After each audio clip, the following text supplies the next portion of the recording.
Smart Ahmednagar news. राष्ट्रवादी काँग्रेस पक्षाच्या नवी मुंबई जिल्हाध्यक्ष श्री चंद्रकांत रामदास पाटील यांच्या नेतृत्वाखाली छत्रपती शिवाजी महाराज चौक वाशी येथे संसदेतील 7 वेळा संसद रत्न पुरस्कार मिळालेल्या आपल्या आदरणीय सुप्रियाताई सुळे व पहिल्या टर्ममध्ये 2 वेळा संसद रत्न पुरस्कार मिळालेले खासदार डॉक्टर अमोल कोल्हे साहेब तसेच 141 खासदारांचे निलंबन केल्याबद्दल या हुकुमशाही सरकारचा निषेधार्थ जाहीर आंदोलन करण्यात आले। हुकुमशाहीचा तीव्र निषेध करत मोदी हटाओ लोकशाही बचाओ या घोषणा देत मोदी सरकार विरोधात निषेध व्यक्त करण्यात आला। यावेळी राष्ट्रवादी काँग्रेस पार्टी नवी जिल्हाध्यक्ष आदरणीय चंद्रकांत पाटील, माजी नगरसेवक राजीव शिंदे, युवक जिल्हाध्यक्ष अनु आगरे, राजू देशमुख, अक्षय बोराडे, विजया कदम, रोहिणी घाडगे, प्राजक्ता मोंडकर, साधना ढवळे, महिला फादर बॉडी मोठ्या प्रमाणात हजर होते।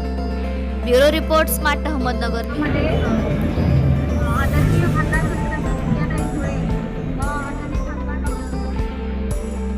त्यांचं जे काही संसदेमध्ये निलंबन करण्यात आलेलं आहे त्या निलंबनाच्या संदर्भामध्ये आज राष्ट्रवादी काँग्रेस पक्षातर्फे जाहीर निषेध व्यक्त करण्यात येत आहे। मोदी सरकारने या जे